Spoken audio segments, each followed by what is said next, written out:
ಇವತ್ತು ನನ್ನ ಮುಂದೆ ಸೋನಿ ಬ್ರ್ಯಾಂಡಿಂದು, ಹೌದು ಸೋನಿ ಬ್ರ್ಯಾಂಡಿಂದೇ ಸೋನಿ ಎಕ್ಸ್ಪೀರಿಯಾ 1.8 ಅಂತ ಲೇಟೆಸ್ಟ್ ಸ್ಮಾರ್ಟ್ಫೋನ್ ಇದೆ. ಸೋನಿನವರು ಸ್ವಲ್ಪ ಸೀರಿಯಸ್ ಆಗಿ ಸ್ಮಾರ್ಟ್ಫೋನ್ನ ಲಾಂಚ್ ಮಾಡೋದು ಬಿಟ್ಟು ಯಾವುದೋ ಕಾಲ ಆಗಿಬಿಟ್ಟಿದೆ. ನಮ್ಮ ದೇಶದಲ್ಲೂ ಕೂಡ ಮುಂಚೆ ಸೇಲ್ ಮಾಡ್ತಾಯಿದ್ರು, ನಮ್ಮ ದೇಶನ ಕೂಡ ಎಕ್ಸಿಟ್ ಆಗ್ತಾರೆ. ಆಗ ಈಗ ಒಂದು ಸೋನಿ ಫೋನ್ನ ಗ್ಲೋಬಲಾಗಿ ಲಾಂಚ್ ಮಾಡ್ತಾರೆ, ಅದು ಕೂಡ ಸೀರಿಯಸ್ ಆಗಿ ಮಾಡಲ್ಲ. ಈ ಒಂದು ಸ್ಮಾರ್ಟ್ಫೋನ್ನ ಸೋನಿನವರು 1,65,000 ರೂಪಾಯಿ ರೇಂಜಲ್ಲಿ ಲಾಂಚ್ ಮಾಡಿದ್ದಾರೆ. ಬಟ್ ಈ ಫೋನ್ನ ಬಾಕ್ಸು ಈ ಫುಟ್ಪಾತಲ್ಲಿ ಮಾರುವಂಥ ಗ್ಯಾಜೆಟ್ಗಳ ಬಾಕ್ಸ್ಗಿಂತ ಕೆಟ್ಟದಾಗಿದೆ. ಅಷ್ಟು ಕೆಟ್ಟದಾಗಿದೆ ಬಾಕ್ಸ್, ಯಾವುದೋ ಇಲ್ಲೇ ಫುಟ್ಪಾತಲ್ಲಿ ತಗೊಂಬಂದಿರೋದ ಅಂತ ಅನ್ಬೇಕು. ಆ ರೀತಿ ಇದೆ ಒಂದು ಬಾಕ್ಸ್ನ ಕ್ವಾಲಿಟಿ. ಬಿಟಾಕಿ ಫೋನ್ ಹೆಂಗಿದೆ ಅದು ನಮಗೆ ಮ್ಯಾಟ್ರ್ ಆಗುತ್ತೆ. ಸೊ ನಾನಿವತ್ತು ಈ ಸೋನಿ ಎಕ್ಸ್ಪೀರಿಯಾ 1.8 ಫೋನನ್ನು ಯೂಸ್ ಮಾಡಿ ನನ್ನ ಎಕ್ಸ್ಪೀರಿಯನ್ಸ್ ನಿಮ್ಮ ಹತ್ರ ಶೇರ್ ಮಾಡ್ತೀನಿ. ಏನು ಚೆನ್ನಾಗಿದೆ, ಏನು ಚೆನ್ನಾಗಿಲ್ಲ, ಪರ್ಚೇಸ್ ಮಾಡ್ಬೋದಾ, ಕಂಪ್ಲೀಟ್ ಮಾಹಿತಿನ ತಿಳಿಸ್ಕೊಡ್ತೀನಿ. ಹಾಯ್, ನಾನು Sandeep from tech in Kannada. ಈ ವಿಡಿಯೋ ಶುರು ಮಾಡೋದಕ್ಕಿಂತ ಮುಂಚೆ ನೀವೇನು ನಮ್ಮ tech in Kannada YouTube channel subscribe ಮಾಡ್ಕೊಂಡಿಲ್ಲ ಅಂದರೆ ಈಗಲೇ ಸಬ್ಸ್ಕ್ರೈಬ್ ಮಾಡ್ಕೊಳ್ಳಿ ಮತ್ತು ಬೆಲ್ ಐಕಾನ್ ಕೂಡ ಕ್ಲಿಕ್ ಮಾಡ್ಬೋದು. ಲಿಟ್ರಲಿ ನೀವು ನಂಬಲ್ಲ, ಈ ಬಾಕ್ಸ್ ಒಳಗಡೆ ಇವನ್ ಚಾರ್ಜರು ಇಲ್ಲ ಗುರು. ಒಂದು ಯೂಸರ್ ಮ್ಯಾನ್ಯುವಲ್ ಏನೇನೋ ಇದೆ, ಅದು ಕೂಡ ಜಾಪನೀಸಲ್ಲಿದೆಯಾ ಅಂತ ನಂಗೆ ಅನ್ನಿಸ್ತಂಗಿದು. ಚೈನಾನೂ ಅಲ್ಲ, ಇದು ಜಪನೀಸ್ ಕಂಪ್ನಿ ಅಲ್ವಾ, but made in China. But manufacturer Sony Corporation Japan ಅಂತ ಇದೆ. ಯೂಸರ್ ಮ್ಯಾನ್ಯುವಲ್ ಈವನ್ ಇಂಗ್ಲೀಷ್ನಲ್ಲೂ ಕೂಡ ಇಲ್ಲ. ಫೋನ್ ಬಿಟ್ಟರೆ ಬೇರೇನೂ ಕೂಡ ನಿಮಗೆ ಬಾಕ್ಸಲ್ಲಿ ಸಿಗಲ್ಲ. ಏನು ಡೈರೆಕ್ಟಾಗಿ ಈ ಸ್ಮಾರ್ಟ್ಫೋನ್ ನೋಡ್ತಾ ಇದ್ದೀರಾ, ತುಂಬ ಡಿಫ್ರೆಂಟ್ ಆಗಿದೆ ಅಂತೀನಿ. ತುಂಬ ಲೈಟ್ ವೆಯ್ಟ್ ಇದೆ, 200 ಗ್ರಾಮ್ ವೆಯ್ಟ್ ಇದೆ ಮತ್ತು 8.3 mm ಥಿಕ್ನೆಸ್ಸನ್ನು ಹೊಂದಿರುವಂಥ ಸ್ಮಾರ್ಟ್ಫೋನು. ಕೈಲಿಟ್ಕೊಂಡ್ರೆ ಯಾವುದೋ ಪ್ಲ್ಯಾಸ್ಟಿಕ್ ಫೋನನ್ನು ಕೈಲಿಟ್ಕೊಂಡಿದ್ದೀನ ಅನ್ನೋ ರೀತಿ ಅನಿಸುತ್ತೆ, ಆಯಿತಾ. ಬಿಲ್ಡ್ ಕ್ವಾಲಿಟಿ ತುಂಬ ಸಾಲಿಡ್ ಆಗಿದೆ, ಆಯಿತಾ. ಈವನ್ ಫೀಲ್ ಕೂಡ ಪ್ಲಾಸ್ಟಿಕ್ಕಿ ಅನಿಸುತ್ತೆ, ಈವನ್ ಫ್ರೇಮ್ ಕೂಡ ಪ್ಲಾಸ್ಟಿಕ್ಕಿ ಅನಿಸುತ್ತೆ. ಬಟ್ ಅಲ್ಲ, ಒಳ್ಳೆ ಮೆಟೀರಿಯಲ್ನ ಯೂಸ್ ಮಾಡಿದ್ದಾರೆ. ಈ ಫೋನ್ನ ಫ್ರಂಟಲ್ಲಿ ನಮಗೆ ಗೊರಿಲ್ಲಾ ಗ್ಲಾಸ್ ವಿಕ್ಟಸ್ 2 ಪ್ರೊಟೆಕ್ಷನ್ ಸಿಗ್ತಾ ಇದೆ. ಫ್ರಂಟಿಂದ ಕೆಟ್ಟದಾಗಿ ಕಾಣುತ್ತೆ. ಇಷ್ಟು ಕೆಟ್ಟದಾಗಿರುವಂಥ ಫೋನ್ನ ಇತ್ತೀಚೆಗೆ ನಾನು ನೋಡೇ ಇರಲಿಲ್ಲ, ಆಯಿತಾ. ಇದರ ಜೊತೆಗೆ ಈ ಸೋನಿ ಬ್ರ್ಯಾಂಡಿಂದು ನಾನು ರಿವ್ಯೂ ಮಾಡ್ತಿರುವಂಥ ಮೊದಲನೇ ಸ್ಮಾರ್ಟ್ಫೋನ್, ಆಯಿತಾ. ಮುಂಚೆ ಯಾವುದೂ ಸೋನಿ ಮಾಡೇ ಇಲ್ಲ. ತುಂಬ ವರ್ಷಗಳೇ ಆಯಿತು ಇವರು ನಮ್ಮ ದೇಶವನ್ನು ಎಕ್ಸಿಟ್ ಮಾಡಿ. ಬೆಝಲ್ ನೋಡಿ ಯಾವ ರೀತಿ ಇದೆ ಅಂತ. ಟಾಪಲ್ಲೂ ಕಿತ್ಕೊಂಡು ಬೆಝಲ್ ಇದೆ, ಬಾಟಮಲ್ಲೂ ಹೆವಿ ಬೆಝಲ್ ಇದೆ. ಫ್ರಂಟ್ ಕ್ಯಾಮ್ರಾ ಕಾಣುತ್ತೆ, ಈಸಿಯಾಗಿ ಗೊತ್ತಾಗ್ತಾ ಇದೆ. ಕೆಡದಾಗ ನನಗಂತೂ ಫ್ರಂಟಿಂದ ಈ ಫೋನ್ ಸ್ವಲ್ಪನೂ ಇಷ್ಟ ಆಗಲಿಲ್ಲ. ಮತ್ತು ಈ ಫೋನ್ಗೆ ಯಾವುದೂ ಸ್ಕ್ರೀನ್ ಗಾರ್ಡನ್ನು ಕೂಡ ಹಾಕಿಲ್ಲ. ಸ್ಪೀಕರ್ ಗ್ರಿಲ್ಲು ನಮಗೆ ಆ್ಯಕ್ಚುಲಿ ಇಯರ್ ಪೀಸಲ್ಲಿ ಮೇಲ್ಗಡೆ ಯಾವ ರೀತಿ ಇದೆಯೋ ಅದೇ ರೀತಿ ಬಾಟಮಲ್ಲೂ ಸಹ ಇದೆ. ನೋಡೋಣ ಸ್ಪೀಕರ್ನ ಕ್ಲಾರಿಟಿ ಹೆಂಗಿರುತ್ತೆ ಅಂತ. ಇನ್ನು ಈ ಫೋನ್ನ ಹಿಂದೆನೂ ಕೂಡ ಗೊರಿಲ್ಲಾ ಗ್ಲಾಸ್ ವಿಕ್ಟಸ್ ಇದೆ. ಫ್ರಂಟಲ್ಲಿ ವಿಕ್ಟಸ್ 2, ಹಿಂದ್ಗಡೆ ಬರೀ ವಿಕ್ಟಸ್ಸು. ಇವೆ ಮ್ಯಾಟ್ ಫಿನಿಶ್, ಸ್ವಲ್ಪನೂ ಸ್ಮಡ್ಜಸ್ ಆಗೋದಿಲ್ಲ ಅಂದ್ಕೊಳ್ಳಿ. ಹಿಂದ್ಗಡೆಯಿಂದ ಅಂತೂ ನನಗೆ ಹೆವಿ ಇಂಪ್ರೆಸ್ ಮಾಡ್ತು. ಬ್ಯಾಕಿಂದ ಸಕ್ಕದಾಗಿ ಕಾಣುತ್ತೆ, ಆಯಿತಾ. ಇನ್ನು ಈ ಫೋನ್ನ ಹಿಂದೆ 3 ಕ್ಯಾಮ್ರಾ ಇದೆ. ಮೇನ್ ಸೆನ್ಸಾರ್ಗೆ ಝಾಯ್ಸ್ ಅವ್ರದ್ದು T-Star ಕೋಟಿಂಗನ್ನು ಕೊಡ್ತಾ ಇದ್ದಾರೆ. ಉಳಿದ 2 ಸೆನ್ಸಾರ್ಗೆ T-Star ಕೋಟಿಂಗ್ ಇಲ್ಲ ಮೋಸ್ಟ್ಲಿ. ಇದೊಂದಕ್ಕೆ ಮಾತ್ರ ಲೋಗೋವನ್ನು ಹಾಕಿದ್ದಾರೆ. ಹಿಂದ್ಗಡೆ ನಮಗೆ ಸಿಂಗಲ್ LED ಫ್ಲ್ಯಾಶು, ಯಾವುದೇ ಫಿಂಗರ್ ಪ್ರಿಂಟ್ ಸೆನ್ಸಾರ್ ಇಲ್ಲ. ನಮಗೆ side mounted fingerprint sensor ಕೊಡ್ತಾ ಇದ್ದಾರೆ ಮತ್ತು ಅಲ್ಯೂಮಿನಿಯಂ ಫ್ರೇಮ್ ಇದೆ, ಆಯಿತಾ. ಮತ್ತು ಒಂದು ಶಟರ್ ಬಟನ್ನ ಕೂಡ ಕೊಟ್ಟಿದ್ದಾರೆ. ಇದು ನಾರ್ಮಲ್ ಸ್ವಲ್ಪ ಸ್ಲೈಟಾಗಿ ಪ್ರೆಸ್ ಮಾಡಿದ್ರೆ ಕ್ಯಾಮ್ರಾ ಅಪ್ಲಿಕೇಶನಲ್ಲಿ ಫೋಕಸ್ ಆಗುತ್ತೆ. ನಮಗೆ ಸೇಮ್ ಸೋನಿ ಕ್ಯಾಮ್ರಾದಲ್ಲಿ ಯಾವ ರೀತಿ ಬರುತ್ತೋ ಅದೇ ಥರ ಸೌಂಡ್ ಕೂಡ ಬರುತ್ತೆ. ಈವನ್ ನಾನು ನಿಮಗೆ ತೋರಿಸ್ತೀನಿ ಬೇಕಾರೆ ನೋಡಿ, ಸೇಮ್ ಅದೇ ಥರ ಸೌಂಡು ನಿಮಗೆ ಸೋನಿಯಲ್ಲಿ ಹೆಂಗೆ ಬರುತ್ತೋ ಸೌಂಡು ಹಂಗೆ ಬರುತ್ತೆ. ಈವನ್ ವಿಡಿಯೋ ರೆಕಾರ್ಡ್ ಮಾಡಿದ್ರು ಅಷ್ಟೇ ನೋಡಿ, ಸೇಮ್ ನಮ್ಮದು ಸೋನಿದು ಆಲ್ಫಾ ಸೀರೀಸಲ್ಲಿ ಏನು ರೆಕಾರ್ಡಿಂಗ್ ಬರುತ್ತೆ ಅದೇ ಥರ ಸೇಮ್ ಸೌಂಡು. ಸೆಟ್ಟಿಂಗ್ಸು ಸ್ವಲ್ಪ ಕ್ಲೋಸಾಗಿ ಅದೇ ರೀತಿ ಮಾಡೋಕ್ಕೆ ಟ್ರೈ ಮಾಡಿದ್ದಾರೆ, ಬರ್ತೀನಿ ಆಮೇಲೆ ಅದಕ್ಕೆ. ಇದನ್ನು ಬಿಟ್ಟರೆ ಈ ಫೋನಲ್ಲಿ ವಾಲ್ಯೂಮ್ ರಾಕರ್ಸ್ ಮಾಮೂಲಿ ಥರ ಇದೆ ಮತ್ತು ಈ ಪವರ್ ಬಟನ್ ಮೇಲೆ ಫಿಂಗರ್ ಪ್ರಿಂಟ್ ಸೆನ್ಸಾರ್ ಕೊಟ್ಟಿದ್ದಾರೆ. ಮತ್ತು ಇನ್ನೊಂದು ಯುನೀಕ್ ಅನಿಸಿದ್ದು ನನಗೆ, ಈ ಫೋನಲ್ಲಿರುವಂಥ ಸಿಮ್ ಸ್ಲಾಟನ್ನು ನೀವು ಕೈಯಲ್ಲೇ ಬಿಚ್ಬೋದು. ಕ್ರೇಜಿ ಅಲ್ವಾ. ಸೊ ನೋಡಿ, ಆರಾಮಾಗಿ ಕೈಯಲ್ಲೇ ಬಿಚ್ಬೋದು. ಇದಕ್ಕೆ ಒಂದು ಸಿಮ್ಮು, ಒಂದು SD ಕಾರ್ಡ್ ಹಾಕ್ಬೋದು. 2 ಸಿಮ್ ಹಾಕೋದಕ್ಕೆ ಆಗೋದಿಲ್ಲ. ಮತ್ತು ಈ ಫೋನಲ್ಲಿ USB Type-C ಪೋರ್ಟ್ ಇದೆ. ಇನ್ನೊಂದು ಯೂನಿಕ್ ಅನಿಸಿದ್ದು, ಹೆಡ್ಫೋನ್ ಜಾಕನ್ನು ಸಹ ಕೊಟ್ಟಿದ್ದಾರೆ. ಕ್ರೇಜಿ ವಿಷಯ. ಜೊತೆಗೆ IP68 ತನಕ ಡಸ್ಟ್ ಮತ್ತು ವಾಟರ್ ರೆಸಿಸ್ಟೆಂಟ್ ರೇಟಿಂಗ್ ಸಹ ಇದೆ. ಮತ್ತು ಡಿಫ್ರೆಂಟ್ ಕಲರ್ನಲ್ಲಿ ಇದನ್ನು ಲಾಂಚ್ ಮಾಡಿದ್ದಾರೆ. ನನಗಂತೂ ಪರ್ಸ್ನಲಿ ಈ ಫೋನ್ದು ಫ್ರೇಮ್ದು ಫೀಲು, ಪ್ಲಾಸ್ಟಿಕ್ ಇದೆ ಬಟ್ ಸ್ಟಿಲ್ ಫೀಲು ತುಂಬ ಕೈ ಗ್ರಿಪ್ ತುಂಬ ಚೆನ್ನಾಗಿ ಕುತ್ಕೊಳ್ಳುತ್ತೆ ಆಯಿತಾ. ಮತ್ತು ಹಿಂದ್ಗಡೆ ಇರುವಂಥ ಈ ಲುಕ್ಕು ಮತ್ತು ಫೀಲ್ ಎರಡೂ ಕೂಡ ತುಂಬ ಇಂಪ್ರೆಸಿವ್ ಅಂತ ಅನ್ನಿಸ್ತು. ಫ್ರಂಟಿಂದ ಮಾತ್ರ ಕೆಟ್ಟದಾಗಿದೆ. ಇನ್ನು ಈ ಫೋನ್ನ ಡಿಸ್ಪ್ಲೇಗೆ ಬಂತು ಅಂದರೆ 6.5 ಇಂಚಿಂದು ಫುಲ್ HD+ ರೆಸಲ್ಯೂಷನ್ನ ಹೊಂದಿರುವಂಥ OLED ಡಿಸ್ಪ್ಲೇ ಇದೆ. 120 ಹರ್ಟ್ಸಿಂದು ರಿಫ್ರೆಶ್ ರೇಟು, ಒಂದು ಲೆವೆಲಿಗೆ ಬ್ರೈಟ್ ಆಗಿದೆ. 1510 ನಿಟ್ಸ್ ಎಂದು ಪೀಕ್ ಬ್ರೈಟ್ನೆಸ್ ನಮಗೆ ಸಿಗುತ್ತೆ. ಮತ್ತು DCI-P3 ಕಲರ್ ಕಾಮೆಂಟ್ 100%, ಅಂದರೆ ಡಿಸ್ಪ್ಲೇ ತುಂಬ ಆ್ಯಕ್ಯುರೇಟ್ ಆಗಿದೆ ಅಂತ. 10 ಬಿಟ್ ಡಿಸ್ಪ್ಲೇ ಅಂತ ಅಂತಾರೆ. ಅವ್ರದ್ದು ಬ್ರಾವಿಯಾ ಪವರ್ಡ್ ಕಲರ್ ಗ್ರೇಡಿಯಂಟ್ ನಮಗೇನೋ ಸಿಗುತ್ತೆ ಅಂತ, ಅಂದರೆ ಟಿ ವಿ ಇದೆ ಅಲ್ವ ಬ್ರಾವಿಯಾ ಅದು. ಸೊ ಆ ಲೆವೆಲ್ ಅಂದರೆ ಕ್ಲಾರಿಟಿ ಚೆನ್ನಾಗಿ ಬರುತ್ತೆ ಅಂತ ಅವ್ರದ್ದೊಂದು ಟ್ರೇಡ್ ಮಾರ್ಕ್, ಪವರ್ಡ್ ಬೈ ಬ್ರಾವಿಯಾ ಅಂತ, ಅಷ್ಟೇನೇನಿಲ್ಲ. ಇನ್ನು ಸ್ಟೋರೇಜ್ ವೇರಿಯಂಟಲ್ಲಿ ಅಪ್ ಟು 16 GB ತನಕ ರ್ಯಾಮು, 1 TB ತನಕ ಸ್ಟೋರೇಜ್ ವೇರಿಯಂಟ್ ಸಿಗುತ್ತೆ. SD ಕಾರ್ಡ್ ಸ್ಲಾಟ್ ಇರೋದ್ರಿಂದ 2 TB ತನಕ SD ಕಾರ್ಡ್ ಮುಖಾಂತರ ಸ್ಟೋರೇಜ್ನ ಎಕ್ಸ್ಪ್ಯಾಂಡ್ ಕೂಡ ಮಾಡ್ಕೊಬೋದು. ನಾನಂತೂ ಇತ್ತೀಚೆಗೆ ಯಾವ ಫ್ಲ್ಯಾಗ್ಶಿಪ್ ಫೋನಲ್ಲೂ ಕೂಡ SD ಕಾರ್ಡ್ ಸ್ಲಾಟ್ನ ನೋಡೇ ಇರಲಿಲ್ಲ ಅಂತ ಅಂದ್ಕೊಳ್ಳಿ. ಇದರಲ್ಲಿರುವಂಥ RAM type LPDDR5X top notch, UFS 4.1 ಸ್ಟೋರೇಜನ್ನು ಕೊಟ್ಟಿದ್ದಾರೆ, ಅದು ಕೂಡ ಟಾಪ್ ನಾಚ್. ಏನು ಪರ್ಫಾರ್ಮೆನ್ಸಿಗೆ ಬಂತು ಅಂದರೆ ಯಾವುದೇ ಕಾಂಪ್ರಮೈಸ್ ಆಗಿಲ್ಲ. ಸ್ನ್ಯಾಪ್ಡ್ರ್ಯಾಗನ್ ಇಂದು 8 Elite Gen 5 most powerful Snapdragon processor. ಅಂಥದ್ದು ಬೆಂಚ್ ಮಾರ್ಕ್ ನಾವು ಚೆಕ್ ಮಾಡ್ದಂಗೆ 28-29 ಲಕ್ಷ ತನಕ ಸ್ಕೋರ್ನ ಕೊಡ್ತು. ಬಟ್ ಕೆಪಬಿಲಿಟಿ ಈ ಪ್ರೊಸೆಸರ್ಗೆ ಇನ್ನೂ ಜಾಸ್ತಿನೇ ಇದೆ. ನಾವು ಬೆಂಚ್ ಮಾರ್ಕ್ ಮಾಡೋ ಟೈಮಲ್ಲಿ ಬ್ಯಾಟ್ರಿ ಡ್ರೈನ್ ಮತ್ತು ಟೆಂಪ್ರೇಚರ್ ವೇರಿಯೇಷನ್ ಚೆಕ್ ಮಾಡಿದಂಗೆ ಎರಡೂ ಕೂಡ ಆ್ಯಕ್ಚುಲಿ ನಾರ್ಮಲ್ ಆಗಿದೆ. ಟೆಂಪ್ರೇಚರ್ ಬರೀ 40 ಡಿಗ್ರಿ ಸೆಲ್ಸಿಯಸ್ ತನಕ ಹೋಯಿತು. ಯೂಶ್ವಲಿ ಈ ಪ್ರೊಸೆಸರ್ ತುಂಬ ಜಾಸ್ತಿ ಹೀಟ್ ಆಗುತ್ತೆ. ಮೋಸ್ಟ್ಲಿ ಇವರು ಅದನ್ನು ಅಂಡರ್ ಕ್ಲಾಕ್ ಮಾಡಿದ್ದಾರಾ ಏನೋ, ಸ್ವಲ್ಪ ಪರ್ಫಾರ್ಮೆನ್ಸ್ ಪೀಕ್ ಹೋದ ತಕ್ಷಣ ಅದು ಅದರ ಒಂದು ಕ್ಲಾಕ್ ಸ್ಪೀಡ್ನ ಸ್ವಲ್ಪ ಕಡಿಮೆ ಮಾಡ್ಕೊಂಬಿಡುತ್ತಾ ಅಂತೆಲ್ಲ ಒಂದು ಕಡೆ ಅನ್ನಿಸ್ತು. ಏನಕ್ಕೆಂದರೆ ಅಂಥದ್ದು ಸ್ಕೋರ್ನ ಕೂಡ ಜಾಸ್ತಿ ಕೊಡ್ತಾ ಇಲ್ಲ, ಇದು ಇರಬಹುದೇನೋ. ಏನು ಗೀಕ್ಬೆಂಚ್ ಸ್ಕೋರ್ನ ಕೂಡ ನಾನು ನಿಮಗೆ ತೋರಿಸ್ತಾ ಇದ್ದೀನಿ. ಗೇಮಿಂಗಿಗೆ ಬಂತು ಅಂತ ಅಂದರೆ ನಮಗೆ ಇದರಲ್ಲಿ ಸ್ನ್ಯಾಪ್ಡ್ರ್ಯಾಗನ್ ಲೈಟ್ ಗೇಮಿಂಗ್ ಸಿಗುತ್ತೆ ಅಂತ ಅಂತಾರೆ. ವೇಪರ್ ಚೇಂಬರ್ ಕೂಲಿಂಗ್ ಕೂಡ ಕೊಟ್ಟಿದ್ದಾರೆ. ನಾವು BGMI ಚೆಕ್ ಮಾಡಿದಂಗೆ ಎರಡರಲ್ಲೂ ಬಟರಿ ಸ್ಮೂತ್ ಆಯಿತಾ. ಮ್ಯಾಕ್ಸಿಮಮ್ ಸೆಟ್ಟಿಂಗಲ್ಲೂ ಬಟರಿ ಸ್ಮೂತ್ ಇತ್ತು.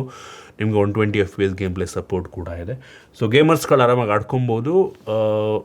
ಆಬ್ವಿಯಸ್ಲಿ ಗೇಮ್ ಮಾಡ್ಬೇಕಾದ್ರೆ ವಿತೌಟ್ ಬ್ಯಾಕ್ವರ್ಡ್ ಸ್ವಲ್ಪ ಬಿಸಿ ಫೀಲ್ ಹಾಗೆ ಆಗುತ್ತೆ. ಬಟ್ ನನಗೆ ಓವರ್ ಹೀಟ್ ಆಗುತ್ತೆ ಅಂತೆಲ್ಲ ಕೂಡ ಅನ್ನಿಸ್ತಿಲ್ಲ.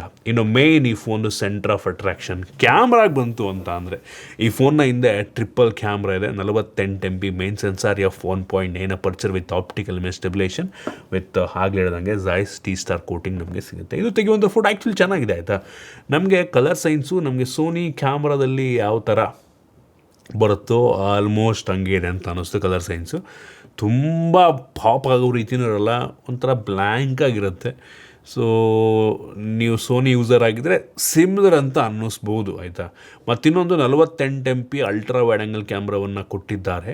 ಇದು ನನಗೆ ಅಷ್ಟೊಂದು ವೈಡ್ ಅಂತ ಅನ್ನಿಸ್ಲಿಲ್ಲ. ನಮಗೆ ಈ ಫೋನ್ನ ಕ್ಯಾಮ್ರಾದಲ್ಲೇ ಈ ವೈಡ್ ಆ್ಯಂಗಲ್ಗೆ 0.7x ಅಂತಾರೆ. 0.7x ಇಲ್ಲ ಅಂತ ನನಗನ್ಸಿದ್ದು. ನಾನು ಸ್ಯಾಮ್ಸಂಗಿಂದು ಫೋನ್ ಕಂಪೇರ್ ಮಾಡಿ ಆ ಕಡೆ ಈ ಕಡೆ ಒಂದು ಫೋಟೋ ತೋರಿಸ್ತೀನಿ ಆಯಿತಾ. ನಾನು ಸ್ಯಾಮ್ಸಂಗಲ್ಲಿ 0.9x ಫೋಟೋ ತೆಗೆಯೋದು ಒಂದೇ, ಇದರಲ್ಲಿ 0.7x ಫೋಟೋ ತೆಗೆಯೋದು ಕೂಡ ಒಂದೇ. ಕ್ಲೋಸ್ ಟು ನಿಮಗೆ ಸ್ಯಾಮ್ಸಂಗಲ್ಲಿ 1x ಮತ್ತು ಇದರಲ್ಲಿರುವಂಥ ವೈಡ್ ಆ್ಯಂಗಲ್ ಎರಡೂ ಆಲ್ಮೋಸ್ಟ್ ಸಿಮಿಲರ್ ಅಂತ ಅನ್ನಿಸ್ತು. ಮತ್ತು ಇದರಲ್ಲಿರುವಂಥ 1x, ಇದರಲ್ಲಿರುವಂಥ ಮೇನ್ ಸೆನ್ಸಾರ್ ಕ್ಯಾಮ್ರಾ ಏನಿದೆ ಅದು ಸ್ವಲ್ಪ ಝೂಮ್ ಎಂಡ್ ಆಗಿದೆ, ನಾರ್ಮಲ್ಗಿಂತ ಸ್ವಲ್ಪ ಜಾಸ್ತಿ ಝೂಮ್ ಆಗಿದೆ ಅಂತ ಅನ್ನಿಸ್ತು ನನಗೆ. ಸೊ ಅದ್ರದ್ದು ಬೇಕಾದ್ರೆ ನಿಮಗೆ ಎರಡು ಸ್ಯಾಮ್ಸಂಗ್ ವರ್ಸಸ್ ಇದು ಕಂಪ್ಯಾರಿಸನ್ ತೋರಿಸ್ತೀನಿ. ವೈಡ್ ಅಷ್ಟೊಂದು ವೈಡ್ ಇಲ್ಲ, ಮೇನ್ ಸೆನ್ಸರ್ ಸ್ವಲ್ಪ ಝೂಮ್ಡ್ ಇನ್ ಆಗಿದೆ. ಬಟ್ ಕ್ಲಾರಿಟಿ ಈ ಎರಡೂ ಚೆನ್ನಾಗಿದೆ ಅಂತ ಅನ್ನಿಸ್ತು. ಎಲ್ಲೂ ಕೂಡ ಅದರಲ್ಲಿ ಅಷ್ಟು ಕ್ಲಾರಿಟಿ ಇಲ್ಲ ಅನ್ನೋ ಥರ ಅನಿಸಿಲ್ಲ. ಸೊ ಎರಡೂ ತುಂಬ ಚೆನ್ನಾಗಿದೆ ಅಂತ ಅನ್ನಿಸ್ತು. ಇನ್ನೊಂದು ಪೆರಿಸ್ಕೋಪಿಕ್ ಕ್ಯಾಮ್ರಾವನ್ನು ಕೊಟ್ಟಿದ್ದಾರೆ 48 MP. ಸೊ ಇದು 2.9x ಆಪ್ಟಿಕಲ್ ಝೂಮನ್ನು ಮಾಡುತ್ತೆ. ಇದು ಕೂಡ ವಿತ್ ಆಪ್ಟಿಕಲ್ ಇಮೇಜ್ ಸ್ಟೆಬಿಲೈಸೇಷನ್ ಸಿಗುತ್ತೆ. ಇದು ಕ್ಲಾರಿಟಿ ಸೂಪರ್ ಆಗಿದೆ. ಎಡ್ಜ್ ಡಿರೆಕ್ಷನಲ್ಲಿ ಸ್ವಲ್ಪ ಸ್ಟ್ರಗಲ್ ಮಾಡುತ್ತೆ ಅನ್ನಿಸ್ತು. ಬಟ್ ಪೋರ್ಟ್ರೇಟ್ ಶಾಟ್ ತೆಗಿಬೇಕಾದ್ರೆ ಬ್ಲರ್ ಎಲ್ಲ ಬೊಕ್ಕೆ ಎಲ್ಲ ತುಂಬ ಒಂದು ಲೆವೆಲಿಗೆ ಕೆಲವೊಂದು ಟೈಮ್ ನ್ಯಾಚುರಲ್ ಅನ್ನಿಸ್ತು, ಕೆಲವೊಂದು ಟೈಮ್ ಸ್ವಲ್ಪ ಜಾಸ್ತಿ ಬ್ಲರ್ ಮಾಡುತ್ತೆ ಅನ್ನಿಸ್ತು. ನ್ಯಾಚುರಲ್ ಅನ್ಸಲ್ಲ ಆ ಟೈಮಲ್ಲಿ. ಒಟ್ಟಿಗೆ ಎಡ್ಜ್ ಡಿಟೆಕ್ಷನ್ ಸ್ವಲ್ಪ ಇಂಪ್ರೂವ್ಮೆಂಟ್ಸ್ ಆಬ್ವಿಯಸ್ಲಿ ಆಗಲೇಬೇಕು ನಂಗೆ ಅನ್ನಿಸ್ದಂಗೆ. ಇದನ್ನು ಬಿಟ್ಟರೆ ಈ ಫೋನಲ್ಲಿ ನಮಗೆ ಕೆಲವೊಂದು ಸಣ್ಣ ಪುಟ್ಟ AI ಫೀಚರ್ಗಳೆಲ್ಲ ಸಿಗುತ್ತೆ. AI ಕ್ಯಾಮ್ರಾ ವರ್ಕ್ ಅಂತ ಒಂದು ಆಪ್ಷನ್ ಇದೆ. ಇದರಲ್ಲಿ ನೀವು ಫ್ರೇಮಿಂಗೆಲ್ಲ ಆನ್ ಮಾಡ್ಕೊಬೋದು. ಒಂದು ಆಬ್ಜೆಕ್ಟನ್ನು ಸೆಲೆಕ್ಟ್ ಮಾಡ್ಕೊಂಬಿಟ್ಟು ನೀವು ಆನ್ ಮಾಡಿದ್ರೆ ಆಬ್ಜೆಕ್ಟನ್ನೇ ಸೆಂಟ್ರಿಗೆ ಇಟ್ಕೊಳ್ಳುತ್ತೆ. ಸೊ ಈ ಥರ ಎಲ್ಲ ಫೀಚರ್ ಕೊಟ್ಟಿದ್ದಾರೆ. ಏನೋ ಯಾವುದೋ ಬೇರೆ ಫೋನಲ್ಲಿ ಇಲ್ಲದೇ ಇರೋವಂಥದ್ದು ಇದರಲ್ಲಿದೆ ಅಂತ ಅನ್ನೋದಿಲ್ಲ. ಒಟ್ಟಿಗೆ ಕಲರ್ ಸೈನ್ಸು ಸೋನಿಗೆ ಮ್ಯಾಚ್ ಆಗುತ್ತೆ ಸ್ವಲ್ಪ ಅನ್ನುವಂಥದ್ದು ಸ್ವಲ್ಪ ಪ್ಲಸ್ ಪಾಯಿಂಟ್ ಆಗ್ಬೋದೇನೋ. ನಮಗಿದರಲ್ಲಿ ಪ್ರೋ ವಿಡಿಯೋ ಮತ್ತು ಪ್ರೋ ಫೋಟೋ 2 ಆಪ್ಷನ್ನು ಇದೆ.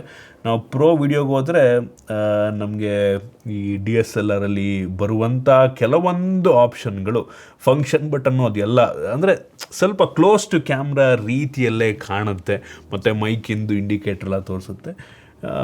ಇದು ನನಗೆ ಇಂಪ್ರೆಸ್ ಮಾಡ್ತು. ಪ್ರೋ ವಿಡಿಯೋ ನಂಗೆ ಲಿಟ್ರಲಿ ಮ್ಯಾನ್ಯುವಲಿ ಶೂಟ್ ಮಾಡೋ ರೀತಿ ಅದು ನಂಗೆ ತುಂಬ ಇಂಪ್ರೆಸ್ ಮಾಡ್ತು. ಈವನ್ ಪ್ರೋ ಫೋಟೋಸ್ ಕೂಡ ಅಷ್ಟೇ, ಆಗಲೇ ಹೇಳ್ದಂಗೆ ಸಿಮಿಲರ್ ಸೋನಿ ಕ್ಯಾಮ್ರಾಗೆ ಮ್ಯಾಚ್ ಮಾಡೋ ಥರ ನಮಗೆ ಫೀಚರ್ಸನ್ನು ಕೊಟ್ಟಿದ್ದಾರೆ. ಫಂಕ್ಷನ್ ಬಟನ್ನು, ಸೊ ಅದರೊಳಗಡೆ ನಿಮಗೆ ಸೇಮ್ ಐಕಾನ್ಸ್ ಎಲ್ಲ ಹೆಂಗೆ ಕ್ಯಾಮ್ರಾದಲ್ಲಿರುತ್ತೋ ಅದೇ ಥರ ಈವನ್ ಪ್ರೋ ಫೋಟೋ ಎರಡರಲ್ಲೂ ಸಿಮಿಲರ್ ಅದೇ ರೀತಿ ಕೊಡೋದಕ್ಕೆ ಟ್ರೈ ಮಾಡಿದ್ದಾರೆ. ಮೆನ್ಯೂಗೆ ಹೋದ್ರೆ ಅಲ್ಲೂ ಕೂಡ ನಿಮಗೆ ಪ್ರೊಫೆಷ್ನಲ್ ವಿಡಿಯೋ ಏನೇನು ಆಪ್ಷನ್ ಸಿಗುತ್ತೆ ಅದೆಲ್ಲದೂ ಕೂಡ ಡಿಫ್ರೆಂಟ್ ಆಗಿದೆ ಒಟ್ಟಿನಲ್ಲಿ, ಆಯಿತಾ. ಈವನ್ ಡೈನಮಿಕ್ ರೇಂಜ್ ಆ್ಯಕ್ಚುಲಿ ಚೆನ್ನಾಗಿದೆ ಅನ್ನಿಸ್ತು ನನಗೆ ಈ ಫೋನಲ್ಲಿ. ಲೋ ಲೈಟು ಓಕೆ, ಸ್ವಲ್ಪ ಕಷ್ಟಪಡುತ್ತೆ ಅನ್ನಿಸ್ತು, ಸ್ವಲ್ಪ ಗ್ರೈನಿ ಇರುತ್ತೆ. ಲಾಂಗ್ ಎಕ್ಸ್ಪೋಜರ್ ಶಾರ್ಟ್ ಅಂತ ತೆಗೆದ್ರೂ ಸ್ವಲ್ಪ ವಾಸ್ಟ್ ಔಟ್ ಆಗಿರೋ ಥರ ಬರುತ್ತೆ. ಬಟ್ ಸ್ಟಿಲ್ ಕ್ಯಾಮ್ರಾ ಡೀಸೆಂಟ್ ಆಗಿದೆ. 1.5 ಲಕ್ಷ, 1,60,000 ರೂಪಾಯಿ ರೇಂಜಿಗಿದೆಯಾ ಅಂತ ಕೇಳ್ತೀರಾ? 100% ಇಲ್ಲ. ಇದಕ್ಕಿಂತ ಬೆಟರ್ ಕ್ಯಾಮ್ರಾ ನಮಗೆ ವಿವೋದಲ್ಲೇ ಸಿಕ್ಬಿಡುತ್ತೆ. ವಿವೋದೊಂದು 80,000-90,000 ರೂಪಾಯಿ ಫೋನ್ ತೊಗೊಂಡ್ರೆ, ಎಕ್ಸ್ ಸೀರೀಸಿನ ಫೋನ್ ತೊಗೊಂಡ್ರೆ ಇದಕ್ಕಿಂತ ಬೆಟರ್ ಕ್ಯಾಮ್ರಾಗಳು ನಂಗೆ ಅನ್ನಿಸ್ದಂಗೆ ಸಿಗ್ಬೋದು. ಈ ಕ್ಯಾಮ್ರಾ ಏನೋ ಅನ್ಬಿಲಿಯಬಲ್ ಟಾಪ್ ನಾಚ್ ಅನ್ನೋದೇ ಇಲ್ಲ ನಾನು. ಇನ್ನು ಫ್ರಂಟ್ ಕ್ಯಾಮ್ರಾಗೆ ಬಂತು ಅಂತ ಅಂದರೆ 12 MP ಸೆಲ್ಫಿ ಕ್ಯಾಮ್ರಾ ಇದೆ. ಒಂದು ಲೆವೆಲಿಗೆ ವೈಡ್ ಆಗಿದೆ, ಕ್ಲಾರಿಟಿ ಓಕೆ, ಪರವಾಗಿಲ್ಲ. ಅಂಥ ಏನೋ ಸೂಪರ್ ಆಗಿದೆ ಅನ್ನಲ್ಲ, ಸ್ವಲ್ಪ ಚೂಸ್ ಮೇಕಪ್ ಮಾಡಿಕೊಡುತ್ತೆ. ಏನು ನಮಗಿದ್ರಲ್ಲಿ ಏನು ಲಾಗ್ ಮೋಡಲ್ಲ, ಎಸ್ ಸಿನಿ ಮೋಡ್ ನಮಗೆ ಕ್ಯಾಮ್ರಾದಲ್ಲೂ ಕೂಡ ಇರುತ್ತೆ, ಎಸ್ ಸಿನಿ ಮೋಡು. ಸೊ ಅದೇ ಇದರಲ್ಲಿ ನಾವು ಬೇಕು ಅಂದರೆ ಶೂಟ್ ಮಾಡ್ಬೋದು. ಮತ್ತು ಕೆಲವೊಂದು ಕ್ರಿಯೇಟಿವ್ ಸಿನಿಮ್ಯಾಟಿಕ್ ಫಿಲ್ಟರ್ಗಳು ಕೂಡ ಸಿಗುತ್ತೆ. ಸೊ ನೀವು ಶೂಟ್ ಮಾಡ್ತಿರ್ಬೇಕಾದ್ರೆ ಅದೇ ನಿಮಗೆ ಫಿಲ್ಟರ್ನ ಸಜೆಸ್ಟ್ ಕೂಡ ಮಾಡುತ್ತೆ, ಪಾಪಪ್ ಆಗುತ್ತೆ, ನೀವು ಚೂಸ್ ಮಾಡ್ಕೊಬೋದು ಅದನ್ನು. ಇದನ್ನು ಬಿಟ್ಟರೆ ಇದರಲ್ಲಿ ವಿಡಿಯೋ ರೆಕಾರ್ಡಿಂಗಿಗೆ ರೇರ್ ಕ್ಯಾಮ್ರಾದಲ್ಲಿ 4K 120 FPS ತನಕ ಶೂಟ್ ಮಾಡುವಂಥ ಆಪ್ಷನ್ನ ಕೊಟ್ಟಿದ್ದಾರೆ. ಸೂಪರ್. ಎಷ್ಟೋ ಸೋನಿ ಕ್ಯಾಮ್ರಾದಲ್ಲೇ 4K 120 FPS ಇರಲ್ಲ, ಇದರಲ್ಲಿ ಕೊಟ್ಟಿದ್ದಾರೆ. ಮೋಸ್ಟ್ಲಿ ಅಂದರೆ ಕ್ಯಾಮ್ರಾ ಲೆವೆಲ್ಲಷ್ಟು ಸ್ಮೂತಾಗಿ ಶೂಟ್ ಮಾಡದೇ ಇರ್ಬೋದು, ಒಟ್ಟಿಗೆ ಆಪ್ಷನ್ ಇದೆ. ಇನ್ನು front camera full 4K 60 FPS shoot ಮಾಡುತ್ತೆ. ಸೊ ಎರಡೂ ಕೂಡ ಒಂದು ಲೆವೆಲಿಗೆ ಸ್ಟೇಬಲ್ ಆಗಿದೆ ಅಂತ ಅನ್ನಿಸ್ತು. ಓಕೆ. ಮತ್ತು ಆ್ಯಂಬಿಯೆಂಟ್ ಲೈಟ್ ಸೆನ್ಸಾರು ಈ ಫೋನಲ್ಲಿ ಫ್ರಂಟು ಮತ್ತು ಬ್ಯಾಕು 2 ಕಡೆನೂ ಕೊಟ್ಟಿದ್ದಾರಂತೆ. ಸೊ ಓವರಾಲ್ ಕ್ಯಾಮ್ರಾ ಎಕ್ಸ್ಪೀರಿಯನ್ಸು ಅಂದರೆ ನಮಗೆ ಯೂಸರ್ ಇಂಟರ್ಫೇಸ್ ವೈಸ್ ನಂಗೆ ತುಂಬ ಇಂಪ್ರೆಸ್ ಮಾಡ್ತು. ಕ್ವಾಲಿಟಿ ಓಕೆ, ಇದಕ್ಕಿಂತ ಬೆಟ್ರ್ ಫೋಟೋಸ್ ನಮಗೆ ಬೇರೆ ಫೋನಲ್ಲೂ ಸಿಗುತ್ತೆ. ಈ ಪ್ರೈಸ್ ರೇಂಜಿಗಂತೂ 100% ಸಿಗುತ್ತೆ. ಪ್ರೈಸ್ ಸ್ವಲ್ಪ ಜಾಸ್ತಿನೇ ಈ ಒಂದು ಕ್ಯಾಮ್ರಾಗೆ. ಇನ್ನು ನಮಗಿದರಲ್ಲಿ ಬೇರೆ ಗ್ಯಾಲರಿ ಇಲ್ಲ, ಗೂಗಲ್ ಫೋಟೋಸನ್ನೇ ಯೂಸ್ ಮಾಡಬೇಕು. ಅದರಲ್ಲಿ ನಮಗೆ ಸಣ್ಣ ಪುಟ್ಟ AI ಎಡಿಟಿಂಗ್ ಫೀಚರ್ಗಳಿದಾವೆ ಬಿಟ್ಟರೆ ಹೊರಗಡೆ ಯಾವುದೇ AI ಫೀಚರ್ಗಳಿಲ್ಲ. ಸ್ವಲ್ಪ ಕೆಮ್ಮಂದಂಗೆ ಆಯಿತು. ಇನ್ನು OS-ಗೆ ಬಂತು ಅಂದರೆ out of the box Android 16 ನಮಗೆ ಸಿಗುತ್ತೆ. ಅವರಿರೋ ಪ್ರಕಾರ ಈ ಫೋನ್ಗೆ 4 ವರ್ಷ OS ಅಪ್ಡೇಟ್ ಕೊಡ್ತಾರಂತೆ, 6 ವರ್ಷ ಸೆಕ್ಯೂರಿಟಿ ಪ್ಯಾಚನ್ನು ಕೊಡ್ತಾರಂತೆ. ಇದರಲ್ಲಿ ಯಾವುದೇ AI ಫೀಚರ್ಗಳು ನಮಗೆ ಸಿಗೋದಿಲ್ಲ. ಸರ್ಕಲ್ ಟು ಸರ್ಚ್ ಒಂದಿದೆ ಬಿಟ್ಟರೆ ನಿಮಗೆ ನೋಟ್ ಅಸಿಸ್ಟು ಅವು ಇವು ಯಾವುದೂ ಇಲ್ಲ. ಗೂಗಲ್ ಜೆಮಿನೈ ಎಲ್ಲ ಫೋನ್ಲು ಇದ್ದೇ ಇರುತ್ತೆ. ಇನ್ನು OS ನನಗೆ ಸ್ಟಾಕ್ ಏನೋಡ್ ಎಕ್ಸ್ಪೀರಿಯನ್ಸ್ ಇದೆ, ಬೇಡದೋರಂಥ ಅಪ್ಲಿಕೇಶನ್ ಯಾವುದೂ ಇಲ್ಲ, ಕ್ಲೀನ್ ಆಗಿದೆ OS-ಉ. ನಾವು ಸೆಟ್ಟಿಂಗ್ ಹೋದರೆ ನಮಗೆ ಮೋಟೋದಲ್ಲಿ ಯಾವ ಥರ ಅನಿಸುತ್ತೋ OS ಇದೆಯೋ ಅದೇ ಥರ, ಅಂದರೆ ಸ್ಟಾಕ್ ಆ್ಯಂಡ್ರಾಯ್ಡ್ ಎಕ್ಸ್ಪೀರಿಯನ್ಸ್ ನಮಗೆ ಸಿಗುತ್ತೆ. OS ಎಕ್ಸ್ಪೀರಿಯನ್ಸ್ ನಾರ್ಮಲ್ ಆಗಿದೆ, ಏನೋ ಡಿಫ್ರೆಂಟ್ ಆಗಿದೆ, ಏನೋ ಕಸ್ಟಮೈಸೇಷನ್ ಎಕ್ಸ್ಟ್ರಾ ಕೊಟ್ಟು ಆ ಥರ ಏನೂ ಇಲ್ಲ. ಸಿಂಪಲ್ OS-ಉ ನನಗಂತೂ ಇಷ್ಟ ಆಗಲಿಲ್ಲ. ಸ್ಟಾಕ್ ಆ್ಯಂಡ್ರಾಯ್ಡ್ ಬಟ್ ಸ್ವಲ್ಪ ಚೆನ್ನಾಗಿ ಕೊಟ್ಟಿದ್ರೆ ಇನ್ನೂ ಬೆಟರ್ ಇರ್ತಿತ್ತು. ಐಕಾನ್ಸ್ಗಳಂತೂ ಕೆಟ್ಟದಾಗಿದೆ. ಕ್ಯಾಮ್ರಾ ಐಕಾನು ಡಿಫ್ರೆಂಟ್ ಆಗಿದೆ, ಅದು ನಂಗೆ ಒಂಚೂರು ಮ್ಯಾಚೇ ಆಗ್ತಿಲ್ಲ ಫೋನಿಂದು ಬೇರೆ ಐಕಾನ್ಸ್ಗಳಿಗೆ. ಮ್ಯೂಸಿಕ್ ಐಕಾನ್ಸು ಅವ್ರು ಕೊಟ್ಟಿರುವಂಥ ಕೆಲವೊಂದು ಐಕಾನ್ಸ್ಗಳೆಲ್ಲ ಕೆಟ್ಟದಾಗಿದೆ. ಜಾತ್ರೆ ಐಕಾನ್ಸ್ಗಳು ಥರ ಇದ್ದಾವೆ, ಅದನ್ನು ಅವ್ರು ಬೆಟರ್ ಮಾಡ್ಬೋದು ನಂಗೆ ಅನ್ನಿಸ್ದಂಗೆ. ಇದನ್ನು ಬಿಟ್ಟರೆ ಈ ಫೋನಲ್ಲಿ side mounted finger print sensor ಇದೆ. ಫೇಸ್ ಅನ್ಲಾಕ್ ಸಿಗಲ್ಲ ನಮಗೆ ಈ ಫೋನಲ್ಲಿ. ಮತ್ತು ವೈಡ್ ವೈನ್ L1 ಸೆಕ್ಯೂರಿಟಿಯನ್ನು ಕೊಟ್ಟಿದ್ದಾರೆ. ಬ್ಯಾಟ್ರಿಗೆ ಬಂತು ಅಂದರೆ 5,000 mAh ಕೆಪಾಸಿಟಿ ಬ್ಯಾಟ್ರಿ ಕಡಿಮೆನೇ. ಇತ್ತೀಚೆಗೆ ಎಲ್ಲರೂ 6, 7, 8, 9,000 ಬ್ಯಾಟ್ರಿ ಕೆಪಾಸಿಟಿಯನ್ನು ಕೊಡ್ತಾರೆ. ಇದು ಕಡಿಮೆ ಆಯಿತು. ಮತ್ತು ಬಾಕ್ಸ್ ಒಳಗೆ ಯಾವುದೇ ಚಾರ್ಜರ್ ಇಲ್ಲ. 30 ವ್ಯಾಟಲ್ಲಿ ವೈರ್ಡ್ ಚಾರ್ಜ್ ಆಗುತ್ತೆ ಮತ್ತು 15 ವ್ಯಾಟಲ್ಲಿ ವೈರ್ಲೆಸ್ ಚಾರ್ಜ್ ಕೂಡ ಆಗುತ್ತೆ, ಒಳ್ಳೆಯದು. ಮತ್ತು ಈ ಫೋನಲ್ಲಿ ನಮಗೆ ಸ್ಟೀರಿಯೋ ಸ್ಪೀಕರ್ ಇದೆ, ಆಗಲೇ ಹೇಳ್ದಂಗೆ. ಇಯರ್ ಪೀಸ್ ಒಂದು ಮತ್ತು ಕೆಳಗಡೆ ಇಲ್ಲಿ ಸೇಮ್ ಇಯರ್ ಪೀಸ್ ಥರನೇ ಕೆಳಗಡೆನೂ.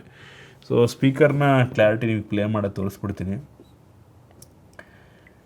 ಮ್ಯೂಚುವಲ್ ಫಂಡಿಗೆ ಅಷ್ಟೊಂದು ಜೋರಾಗಿ ಕೇಳಲ್ಲ, ವರ್ಷ ಆ ಒಂದು SIP ತುಂಬ ಕಡಿಮೆ ಆಯ್ತು, ಮಾಡಬೇಕು. 10% ಕೇಳದಾಗ ಕಾಣುತ್ತೆ.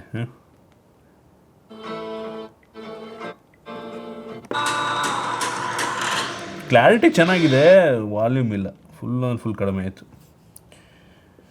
ಕ್ಲಾರಿಟಿ ಚೆನ್ನಾಗಿದೆ ಬಟ್ ತುಂಬ ಜೋರಾಗಿ ಕೇಳಲ್ಲ. ಸ್ವಲ್ಪ ನೀವು ಟ್ರಾಫಿಕ್ಕಲ್ಲಿ ನೀವು ಕೇಳಿಸ್ಕೋಬೇಕು ಅಂದರೆ ತುಂಬ ಕಷ್ಟನೇ. ಕ್ಲಾರಿಟಿ ಚೆನ್ನಾಗಿದೆ ಬಟ್ ವಾಲ್ಯೂಮ್ ಅಷ್ಟೊಂದು ಜಾಸ್ತಿ ಇದೆ ಅಂತ ಅನ್ನಿಸ್ಲಿಲ್ಲ. ಇನ್ನು ಈ ಫೋನಲ್ಲಿ ಹೈ-ರೆಸ್ ಆಡಿಯೋ ಸಪೋರ್ಟ್ ಮಾಡುತ್ತೆ, ಡಾಲ್ಬಿ ಅಟ್ಮೋಸ್ ಕೂಡ ಇದೆ, ಮತ್ತು ಹೆಡ್ಫೋನ್ ಜಾಕ್ ಇದೆ, ಒಳ್ಳೆಯದು. ವಯರ್ಡ್ ಹೆಡ್ಫೋನ್ ಆರಾಮಾಗಿ ಹಾಕೊಂಬಿಡ್ಬೋದು. 360 ರಿಯಾಲಿಟಿ ಆಡಿಯೋನ ಕೂಡ ಸಪೋರ್ಟ್ ಮಾಡುತ್ತೆ. ಇನ್ನು ಕನೆಕ್ಟಿವಿಟಿಗೆ ಬಂತು ಅಂತ ಅಂದರೆ Wi-Fi 7 ಫ್ಯೂಚರ್ ರೆಡಿ, ಬ್ಲೂಟೂತ್ 6.0 ಕೊಟ್ಟಿದ್ದಾರೆ ಮತ್ತು NFC ಸಹ ಇದೆ. ಸೊ ಇದಿಷ್ಟು ನೋಡ್ರಪ್ಪ ಈ ಫೋನಿಂದು ಮೇನ್ ಫೀಚರ್. ನಾನು 100% ಈ ಫೋನ್ ತೊಗೊಳ್ಳಿ ಅಂತ ಸಜೆಸ್ಟ್ ಮಾಡೋದಿಲ್ಲ. ಹಿಂಗಡೆ ಚೆಂದ ನೋಡಿ, ಸೋನಿ ಫ್ಯಾನ್ಸ್ ಇರೋರು ಪರ್ಚೇಸ್ ಮಾಡೋರು ಮಾಡ್ಬೋದು. ಪ್ಲಸ್ ಇನ್ನೊಂದೇನೆಂದರೆ, ಈ ಫೋನ್ನ ಇನ್ಸ್ಟಾಲ್ ಮಾಡ್ಬೇಕಾದ್ರೆ ನಮಗೆ ಸೋನಿ ಅವ್ರದ್ದು ಈ ಕ್ಯಾಮ್ರಾ ಅಪ್ಲಿಕೇಶನ್ ಬರುತ್ತೆ, ಅದನ್ನು ಇನ್ಸ್ಟಾಲ್ ಮಾಡೋದಕ್ಕೆ ಕೇಳುತ್ತೆ. ನೀವು ಬೇಕು ಅನ್ನೋದನ್ನು ಎನೇಬಲ್ ಮಾಡ್ಕೊಬೋದು. ಆಮೇಲೆ ನಿಮಗೆ ಅವ್ರದ್ದು ಕ್ರಿಯೇಟರ್ ಆ್ಯಪ್ ಅಂತೇನೋ ಬರುತ್ತೆ ಆಯಿತಾ, ಅಂದರೆ DS ಅವ್ರದ್ದು ಮಿರರ್ಲೆಸ್ ಕ್ಯಾಮ್ರಾಗಳನ್ನ ಇಲ್ಲಿ ಡಿಸ್ಪ್ಲೇ ಬರೋ ರೀತಿ ನಾವು ಯೂಸ್ ಮಾಡ್ಕೊಬೋದು. ಒಂದು ಎಕ್ಸ್ಟರ್ನಲ್ ವೈರ್ಲೆಸ್ಲಿ ಬೇಕಾದ್ರೆ ಕನೆಕ್ಟ್ ಮಾಡ್ಕೊಬೋದು, ಸೀಮ್ಲೆಸ್ ಕನೆಕ್ಟ್ ಆಗುತ್ತೆ ಅಂತ ಅಂತಾರೆ. ಸೊ ಅದೊಂದು ಪ್ಲಸ್ ಪಾಯಿಂಟು ನೋಡ್ಕೊಳ್ಳಿ. ಈವನ್ ಕೇಬಲ್ ಹಾಕಿ ಕೂಡ ನೀವು ಬೇಕಾದ್ರೆ ಕನೆಕ್ಟ್ ಮಾಡ್ಕೊಬೋದು ಕ್ಯಾಮ್ರಾಯಿಂದ. ಸೊ ಆ ಪರ್ಪಸ್ಸಿಗೆ ಯೂಸ್ ಮಾಡಬೇಕು ಅಂದರೆ ಇನ್ನೂ ಕಡಿಮೆ ದುಡ್ಡಿಗೆ ಎಕ್ಸ್ಟರ್ನಲ್ ಡಿಸ್ಪ್ಲೇಗಳೇ ಬರ್ತವೆ, ಇದನ್ನೇ ತೊಗೋಬೇಕು ಅಂತಿಲ್ಲ. ಬಟ್ ಓವರ್ ಪ್ರೈಸ್ಡ್ ಆಯಿತು, 1,60,000 ಯಾವನ್ ಕೊಟ್ಟು ತೊಗೋತಂಗೆ ಗುರು, ಹೆವಿ ಜಾಸ್ತಿ ಆಯಿತು. ನಾನಂತೂ ಸಜೆಸ್ಟ್ ಮಾಡೋದಿಲ್ಲ ಅಂತ ಅಂದ್ಕೊಳ್ಳಿ ಆಯಿತಾ. ಹಿಂಗಡೆ ಲುಕ್ ಚೆನ್ನಾಗಿದೆ, ಫ್ರಂಟ್ ಕೆಡ್ದಾಗಿದೆ, ಉಳಿದಿದ್ದೆಲ್ಲ ಪರವಾಗಿಲ್ಲ. ಕ್ಯಾಮ್ರಾ ಕೂಡ ಅಂಥ ನೆಕ್ಸ್ಟ್ ಲೆವೆಲ್ ಇದೆ ಅಂತ ಅನ್ನಿಸ್ಲಿಲ್ಲ. ಇದಿಷ್ಟು ಈ ಒಂದು ಸೋನಿ ಫೋನ್ ಬಗ್ಗೆ ನನ್ನ ಒಪಿನಿಯನ್ನು. ನಿಮಗಿದ್ರ ಬಗ್ಗೆ ಅನ್ನಿಸ್ತು ಕಾಮೆಂಟ್ ಮಾಡಿ, ಇಷ್ಟ ಆಗಿದ್ರೆ ಲೈಕ್ ಮಾಡಿ, ಶೇರ್ ಮಾಡಿದ ರೀತಿ ನಮ್ಮ ಬೇರೆ ವಿಡಿಯೋಗಳಿಗೆ ನಮ್ಮ tech in Kannada YouTube channel subscribe ಮಾಡ್ಕೊಂಡಿಲ್ಲ ಅಂದರೆ ಈಗಲೇ ಸಬ್ಸ್ಕ್ರೈಬ್ ಮಾಡ್ಕೊಳ್ಳಿ ಮತ್ತು ಬೆಲ್ ಐಕಾನ್ ಕೂಡ ಕ್ಲಿಕ್ ಮಾಡ್ಬೋದು. ಸಿಗೋಣ ಮತ್ತೆ ಮುಂದಿನ ವಿಡಿಯೋದಲ್ಲಿ.